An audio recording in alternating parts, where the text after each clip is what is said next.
नमस्कार विद्यार्थी मित्रांनो, मी विवेक जमदाडे. लक्ष अकॅडमीमध्ये तुमचं सगळ्यांचं स्वागत आहे. आजचं जे आपलं लेक्चर आहे तर अर्थशास्त्र आणि अर्थशास्त्र या विषयाची अभ्यासाची तयारी कशी करायची आहे याविषयी आहे. पहिल्यांदा आपण हे जाणून घेऊ की अर्थशास्त्र या विषयाचं राज्यसेवेच्या पूर्व परीक्षेमध्ये वेटेज काय, राईट, महत्व काय. साधारणतः जर आपण विचार केला तर राज्यसेवा पूर्व परीक्षेमध्ये 100 प्रश्न येतात. प्रश्न इंटू 2 म्हणजे 200 गुण. या 100 प्रश्नांपैकी साधारणतः 15 प्रश्न हे अर्थशास्त्र या विषयावर विचारले जातात.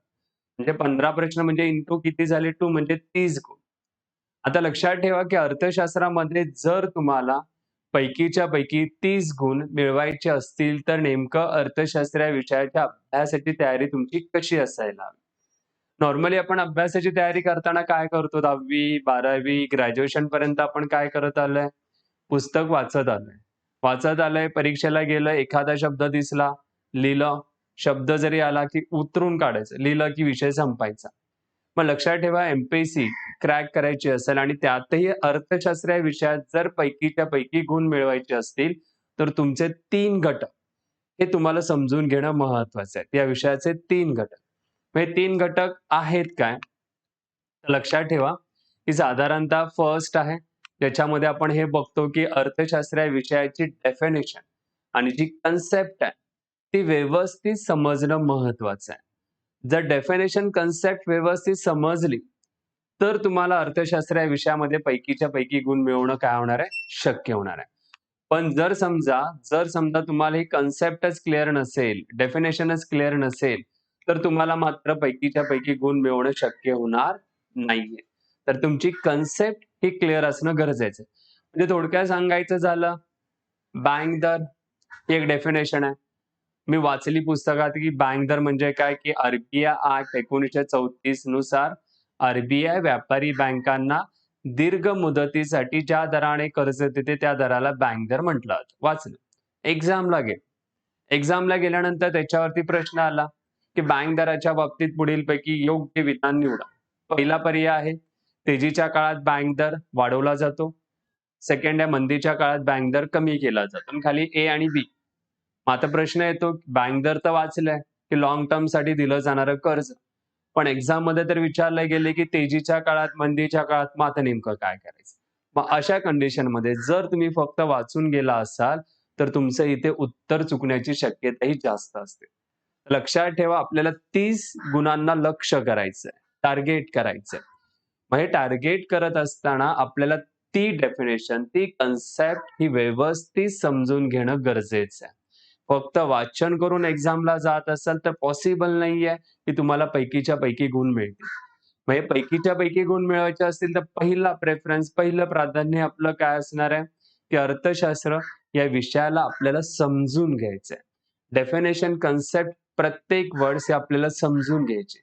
तर पुढे आपल्याला अभ्यास किंवा पैकीच्या पैकी गुण मिळवणं काय होणार आहे, शक्य होणार आहे. लक्षात येते, पहिलं आपलं टार्गेट हे काय असणार आहे, की आपल्याला ती इको मधली अर्थशास्त्रातली डेफिनेशन आणि कन्सेप्ट काय करायची आहे, समजून घ्यायची आहे. सेकंड अभ्यासाचा महत्वाचा घटक येतो तो म्हणजे सिक्वेन्स, क्रम.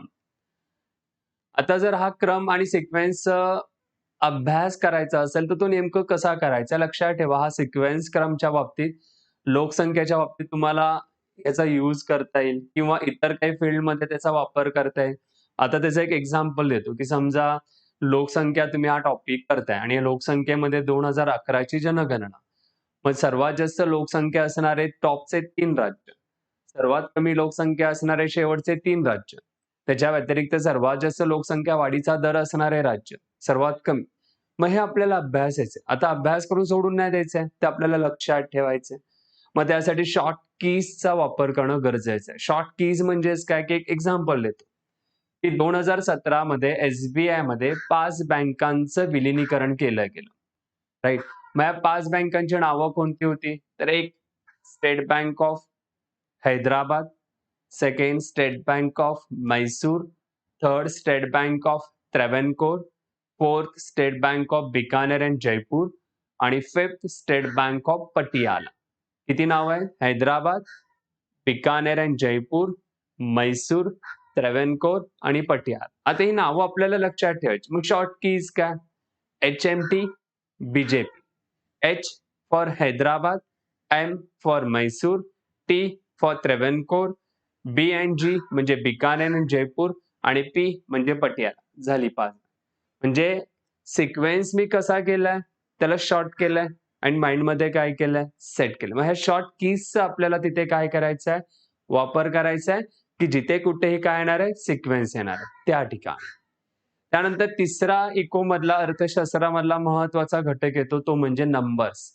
नंबर्स, आकडेवारी. पुस्तक उघडले की सगळ्यांच्या मनात एकच प्रश्न असतो, की अर्थशास्त्र म्हणलं की नंबर्सच. नंबर्सच करायचं. तर लक्षात ठेवा हे डोक्यातून पहिले काढून टाका. 15 प्रश्नांचा विचार केला तर या 15 प्रश्नांपैकी फक्त 1 ते 2 प्रश्न हे नंबर्सवरती विचारले जातात. नंबर्सवरती. आत्ताची 2020 ची राज्यसेवेच्या पूर्व परीक्षेचा विचार केला तर एकही प्रश्न नंबर्सवरती एमपीएससीने विचारलेला नाहीये. मग आता तुम्ही सांगा मला, की तुम्हाला डायरेक्शन अभ्यासाचं कसं ठेवायचंय? नंबर्सकडे जास्त जायचंय, की डेफिनेशन, कन्सेप्ट, करंट इश्यूला जास्त फोकस करायचंय? येते लक्षात? म्हणजे अभ्यासाचं डायरेक्शन होतं. अनालिसिस आपण त्याच्यासाठीच करतो, की आपण नको असलेल्या घटकांकडे जास्त फोकस करतो आणि जो इम्पोर्टंट पॉइंट्स असतो त्याला काय करतो? स्किप करतो. तसं नाही करायचं. येते लक्षात? जसं मी आता सांगितलं, की नंबर्स करायचेत. आपल्याला असं नाही, की सगळं स्किपच करायचंय. करायचंय. पण जे इम्पोर्टंट आहे, जे टक्केवारी सांगते, अशा नंबर्सला आपल्याला प्रेफरन्स द्यायचा आहे. आलं लक्षात? अदरवाईज आपल्याला कन्सेप्ट, डेफिनेशन आणि करंट इश्यूला जास्तीत जास्त काय करायचंय? फोकस करायचा आहे. म्हणजे अभ्यासाचं डायरेक्शन हे तुमचं कुठे असणार आहे? त्या फील्डकडे असणार आहे. कन्सेप्ट, डेफिनेशन आणि करंट इश्यू. मग जे काय असेल ते थोडेफार नंबर्स आणि सिक्वेन्सला फोकस करायचं. नंबर्स असं मी म्हटलं की करायचे पण इम्पोर्टंट. जसं की आता समजा 2020-21 मध्ये भारताचा जीडीपी एक्झाम्पल देतोय. भारताचा जीडीपी आहे 134.67 लाख करोड. 134.37 लाख कोटी. आता हे नंबर्स एमपीएससी एक्झाममध्ये विचारतं का? तर अजिबात नाही. ठीक आहे. मग नेमकं काय विचारतं? 2020-21 मध्ये भारताचा जीडीपी वाढीचा दर हा पुढीलपैकी किती टक्के होता? शेवटी काय ते वर्ड्स टक्के, पर्सेंटेज. म्हणजे तुम्हाला अभ्यास करताना पर्सेंटेजला जास्त वेटेज द्यायचे. नंबरच्या बाबतीत सांगत्या. म्हणजे 2020-21 मध्ये भारताचा जीडीपी वाढीचा दर हा -7.3% होता. हे नंबर्स तुम्हाला लक्षात ठेवायचे. म्हणजे 2 एक्झाम्पल देतोय. 134 स्किप करा. वाचा आणि स्किप करा. मग लक्षात काय ठेवायचंय? -7.3% जीडीपी ग्रोथ रेट. हे तुम्हाला काय करायचं? लक्षात ठेवायचं. जे नंबरच्या बाबतीत क्लिअर झालं, की नंबर्स करताना सगळे नाही करायचे. पहिली गोष्ट लक्षात ठेवा. सेकंड, महत्त्वाचे नंबर्स करायचे आणि या महत्त्वाच्या नंबर्सवरती जास्तीत जास्त वेटेज हे कशाला द्यायचं? तर पर्सेंटेजला जास्तीत जास्त वेटेज द्यायचे. क्लिअर झालं? अभ्यासाचं डायरेक्शन, वे हा समजला, की कुठल्या वेने तुम्हाला जायचंय. आता पुढे आहेत, की राज्यसेवा प्रीमध्ये साधारणतः जर विचार करायला गेलं, तर टॉपिक येतात किती? तर लक्षात ठेवा 8 टॉपिक हे राज्यसेवा प्रीसाठी. या 8 टॉपिकच्या बाहेर प्रीसाठी कुठलंही काही करत बसू नका. मग 8 टॉपिकचं 15 प्रश्नांमध्ये वेटेज काय? तर लक्षात ठेवा. फर्स्ट जो आहे अर्थव्यवस्था आणि त्याचे प्रकार. साधारणतः ह्याचं वेटेज पाहायला गेलं तर काहीच नाहीये. हा एक बेस आहे इकोचा, की विकसित अर्थव्यवस्था काय असते, विकसनशील अर्थव्यवस्था काय असते, मिक्स इकॉनॉमी कशाला म्हणतात, भांडवलशाही अर्थव्यवस्था काय असते, हे सगळे बेस्ट टॉपिक आहे. त्यामुळे याच्यावरती एकही प्रश्न विचारला जात नाही. फक्त आपल्याला समजून घ्यायचं. कारण हे वर्ड्स आहेत ते प्रत्येक टॉपिकमध्ये येतात. मग त्यावेळेस आपल्याला माहिती असायला हवं, की विकसित काय असतं, विकसनशील कंट्रीज कशाला म्हणतात, अंडर डेव्हलप इकॉनॉमी म्हणजे काय असतं त्याच्यासाठी. त्यानंतर सेकंड टॉपिक आहे राष्ट्रीय उत्पन्न, नॅशनल इन्कम. नॅशनल इन्कमचा विचार केला तर साधारणतः 2013 पासून ते 2021 पर्यंत 20 ची जी एक्झाम झाली, 3 प्रश्न येऊन गेले. 13 पासून 20 पर्यंत. आत्ताच्या 2020 मध्ये एक प्रश्न नॅशनल इन्कम वरती होता. आता नॅशनल इन्कम मध्ये काय अभ्यास करायचा आहे? जीडीपी काय असतो? एनडीपी काय असतं? जीएनपी काय असतं? एनएनपी काय असतं? पर कॅपिटा इन्कम म्हणजे काय असतं? नॅशनल इन्कम कोण मोजतंय? मग सीएसओ आणि एनएसएसओ या 2 संस्था मर्ज करून गव्हर्नमेंटने एक नवीन ऑर्गनायझेशन, एक नवीन कार्यालय सुरू केलं, ज्याचं नाव आहे एनएसओ म्हणून. राइट. याचा अभ्यास आपल्याला राष्ट्रीय उत्पन्नामध्ये करायचा आहे. आणि सध्या भारताचा जीडीपी काय, पर कॅपिटा इन्कम काय, कुठल्या स्टेटचा हाय आहे, कुठल्या स्टेटचा कमी आहे, महाराष्ट्रामध्ये जीएसडीपी काय आहे, महाराष्ट्रामध्ये कुठल्या डिस्ट्रिक्टचा किती आहे, वगैरे, वगैरे. ह्याचा अभ्यास आपल्याला नॅशनल इन्कममध्ये करायचा आहे. त्यानंतर पुढचा अर्थशास्त्रामध्ये महत्त्वाचा टॉपिक येतो तो म्हणजे सोशल आणि सस्टेनेबल डेव्हलपमेंट. ज्याला सामाजिक आणि शाश्वत विकास म्हटलं जातं. लक्षात ठेवा राज्यसेवा प्रीचा हा अत्यंत महत्त्वाचा टॉपिक आहे. महत्त्वाचा. हा टॉपिक व्यवस्थित क्लिअर केला तर निम्म्यापेक्षा जास्त गुण मिळवणं तुम्हाला शक्य आहे. आता याच्यामध्ये सब टॉपिक येतात कुठले तर बेरोजगारी. बेरोजगारीमध्ये बेरोजगारीचे काही प्रकार येतात. खुली बेरोजगारी काय असतं? छुपी बेरोजगारी कशाला म्हणतात? अदृश्य बेरोजगारी काय असतं? सायकॉलिकल अनएम्प्लॉयमेंट कशाला म्हटलं जातं? त्याचा अभ्यास येतो. त्याच्या व्यतिरिक्त बेरोजगारी कमी करण्यासाठी गव्हर्नमेंटने काही स्कीम सुरू केल्या. राष्ट्रीय ग्रामीण रोजगार कार्यक्रम आहे. सुवर्ण जयंती ग्रामीण रोजगार, स्वयंरोजगार कार्यक्रम आहे आणि आत्ताचा लेटेस्ट आपण अभ्यासतोच, आपण वाचतोच, तो म्हणजे मनरेगा आहे. Mahatma Gandhi national rural employment guarantee act म्हणून. त्याचा अभ्यास आपल्याला बेरोजगारीत करायचा आहे. बेरोजगारीचा वेटेजचा विचार केला तर काही एक्झाममध्ये लास्ट 2 ते 3 एक्झाममध्ये एकही प्रश्न बेरोजगारीवरती प्रीमध्ये विचारण्यात आलेला नाहीये. सेकंड आहे दारिद्र्य. दारिद्र्याचा विचार केला तर दारिद्र्यामध्ये सापेक्ष दारिद्र्य काय असतं? निरपेक्ष दारिद्र्य काय असतं? रिलेटिव्ह पॉवर्टी आणि ॲब्सोल्यूट पॉवर्टी काय असतं? त्याच्या व्यतिरिक्त दारिद्र्याशी रिलेटेड काही कमिट्या आहेत, समित्या आहेत. जसं की तेंडुलकर कमिटी आहे, सी रंगराजन कमिटी आहे. त्याच्या व्यतिरिक्त अहलुवालिया कमिटी आहे, दांडेकर व रथ कमिटी आहे. त्याचा अभ्यास इथे येतो. त्याच्यानंतर दारिद्र्याचं प्रमाण कमी करण्यासाठी गव्हर्नमेंटने सुरू केलेल्या स्कीम येतात. मग किमान मूलभूत गरजा कार्यक्रम असेल, प्रधानमंत्री जनधन योजना असेल, उज्ज्वला योजना असेल, सुकन्या समृद्धी योजना असेल, सौभाग्य योजना असेल, प्रधानमंत्री आवास योजना त्याचा अभ्यास करायचा.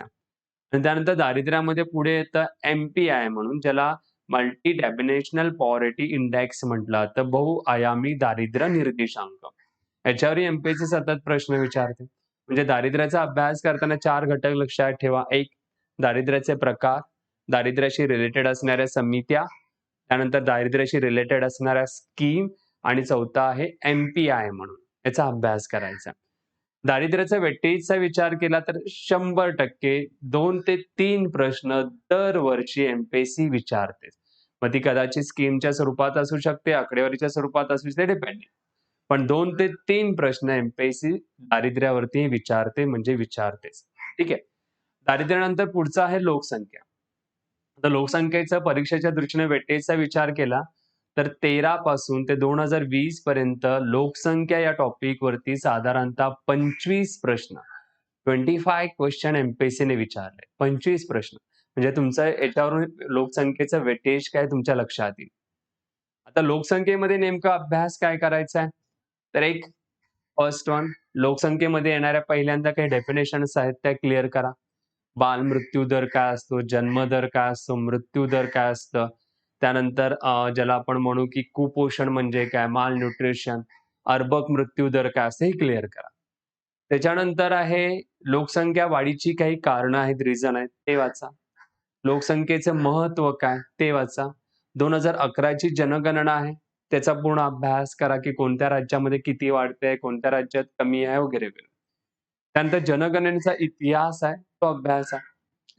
त्यानंतर लोकसंख्या वाढ कमी करण्यासाठी सरकारने काय-काय प्रयत्न सुरू केले. 1949 ला फॅमिली प्लॅनिंग असोसिएशन ऑफ इंडियाची स्थापना आहे.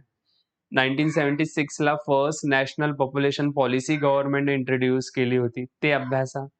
त्यानंतर इयर 2000 ला न्यू नॅशनल पॉप्युलेशन पॉलिसी गव्हर्नमेंटने इंट्रोड्यूस केली होती. त्याचा अभ्यास करा. त्याच्या व्यतिरिक्त ज्याला आपण म्हणू की जेंडर बजेट काय असतं? त्याच्यानंतर लोकसंख्या लाभांश कशाला म्हणतात त्याचा अभ्यास करा. पुढे आहे मानवी विकास निर्देशांक ज्याला एच-डी-आय म्हटलं जातं, ह्युमन डेव्हलपमेंट इंडेक्स म्हटलं जातं. UNDP ही संस्था जी आहे दरवर्षी हा इंडेक्स जाहीर करतं. डिसेंबरमध्ये हा इंडेक्स जाहीर होतो. हा इंडेक्स जाहीर करण्यासाठी राहणीमान, त्याच्यानंतर शिक्षण आणि आरोग्य या 3 घटकांचा विचार केला जातो. आत्ताच्या राज्यसेवेमध्ये सुद्धा याच्यावरती एक प्रश्न येऊन गेला. ठीक आहे. मग याच्यामध्ये एच-डी-आय इंडेक्समध्ये टॉप कंट्री कोणत्या आहे, लास्ट कंट्री कोणत्या आहे याचा अभ्यास करायचा आहे. शाश्वत विकास ज्याच्यावरती 2 ते 3 प्रश्न ठरलेले राज्यसेवेत विचारले जातात. पण शाश्वत विकासामध्ये एम-डी-जी गोल्स काय असतात? एच-डी-जी गोल्स काय असतात? रिओ कॉन्फरन्स काय? क्योटो प्रोटोकॉल काय आहे? ठीक आहे. ग्रीन जी-डी-पी काय असतं? त्यानंतर ग्रीन नॅशनल ट्रिब्युनल काय? ग्रीन इंडिया मिशन काय? याचा अभ्यास आपल्याला इथे करायचा आहे. त्याच्यानंतर आहे बँकिंग सिस्टम. बँकिंग सिस्टममध्ये आर-बी-आयची monetary policy M1, M2, M3. Quantity मेजर्समध्ये बँक रेट कशाला म्हणतात? रेपो रेट काय असतं? सी-आर-आर, एस-एल-आर, एम-एस-एफ याचा अभ्यास येतो. क्वालिटी मेजर्समध्ये आर-बी-आयच्या काही गाईडलाईन्स आहेत, त्याचा अभ्यास येतो. त्याच्या व्यतिरिक्त नॅशनलाइज आणि पब्लिक सेक्टर बँकमध्ये डिफरन्स काय आहे? प्रायव्हेट बँक्स, नाबार्ड्स आहे, रिजनल रूरल बँक आहे, लीडिंग बँक स्कीम आहे, याचा अभ्यास आपल्याला इथे करायचा आहे. त्याच्या व्यतिरिक्त काही लेटेस्ट चेंजेस असतील, आर-बी-आयची पॉलिसी, धोरण, डायरेक्टर्स त्याचा अभ्यास इथे आपल्याला करायचा आहे. परीक्षेच्या अँगलने वेटेजचा विचार केला तर ह्या राज्यसेवेमध्ये एकही प्रश्न बँकिंगवरती विचारण्यात आलेला नव्हता. येते लक्षात? पण दर एक्झाममध्ये पकडून चला की 1-2 प्रश्न एम-पी-एस-सी याच्यावरती विचारते. पण ह्या एक्झामला एकही प्रश्न नव्हता 2020च्या. त्यानंतर आहे टॅक्स सिस्टम. टॅक्स सिस्टममध्ये डायरेक्ट टॅक्स काय असतात? इनडायरेक्ट टॅक्स काय असतात? मग डायरेक्ट टॅक्समध्ये इन्कम टॅक्स आहे, कॉर्पोरेट टॅक्स आहे, इनडायरेक्ट टॅक्समध्ये जी-एस-टी आहे. जी-एस-टीच्या नंतर कस्टम ड्युटी आहे, एक्साइज ड्युटी आहे. राइट? जसं सेंट्रल गव्हर्नमेंटचे टॅक्सेस आहेत, तसं स्टेट गव्हर्नमेंटचे आहेत. स्टेट गव्हर्नमेंटचं प्रोफेशनल टॅक्स काय आहे? स्टेट एक्साइज ड्युटी काय आहे? त्याचा अभ्यास येतो. रजिस्ट्रेशन आहे, स्टॅम्प ड्युटीज आहेत वगैरे, वगैरे. त्याच्या व्यतिरिक्त फायनान्स कमिशन काय आहे? मग 13 finance commission, 14 finance commission, 15 finance commission हे विचारलं जातं. वेटेजचा विचार केला 1 ते 2 प्रश्न टॅक्स सिस्टमवरती येतात. आत्ताच्या एक्झामचा विचार केला तर एक प्रश्न हा याच्यावरती येऊन गेला, की 15 फायनान्स कमिशनशी रिलेटेड कोणतं स्टेटमेंट राइट आहे म्हणून. ठीक आहे. टॅक्स नंतर आहे बजेट. बजेटमध्ये बजेटची हिस्ट्री काय? बजेटची डेफिनिशन काय? बजेटचं आर्टिकल कोणतं आहे? बजेटचे टाइप्स कोणते आहेत? सरप्लस, बॅलन्स, डेफिसिट बजेट वगैरे, वगैरे ते आहे. बजेटमध्ये येणाऱ्या काही महत्त्वाच्या डेफिनिशन्स आहेत. प्रायमरी डेफिसिट काय असतं? फिस्कल डेफिसिट काय असतं? रेव्हेन्यू डेफिसिट कशाला म्हणतात? त्याचा अभ्यास येतो. आणि आता 2021चा जो बजेट आहे त्याच्यावरती.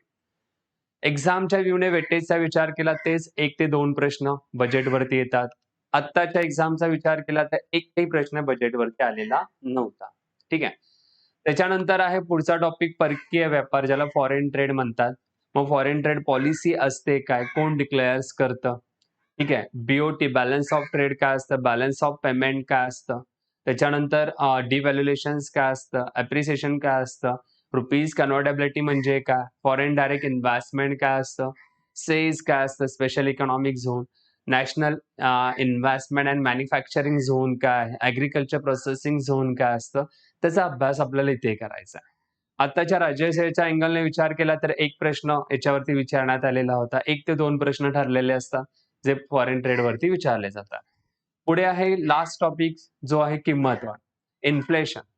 इन्फ्लेशनमध्ये येतं काय, की types of inflation. Creeping inflation काय असतं? रनिंग इन्फ्लेशन काय असतं? वॉकिंग इन्फ्लेशन काय असतं ते? करन्सी ग्रोथ रेट कशाला म्हणतात? ते येतं. इन्फ्लेशन होण्याची कारणं काय असतात? त्याचा इफेक्ट इकॉनॉमिक्सवर काय होतो? होलसेल प्राइस इंडेक्स काय असतं? सी-पी-आय काय असतं? Consumer price index. अपेक्षा होती, की सध्या इकॉनॉमिकल कंडिशन बघता याच्यावरती 1 ते 2 प्रश्न राज्यसेवा विचारेल, पण आला नाही. एकही प्रश्न विचारण्यात आलेला नव्हता. राइट. याचा वेटेजचा विचार केला तर सेम 1 ते 2 प्रश्न एव्हरेज पाहायला गेलं तर याच्यावरती विचारले जातात. असे टोटल 8 टॉपिक आहे.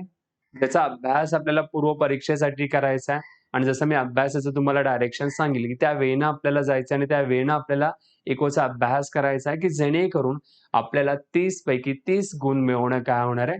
शक्य होणार आहे. तर आज मी इथेच थांबतो. ठीक आहे. आजचं लेक्चर आपण इथेच थांबूया. पुढच्या लेक्चरला आपण पुढे भेटूया. चलो बाय सगळ्यांना.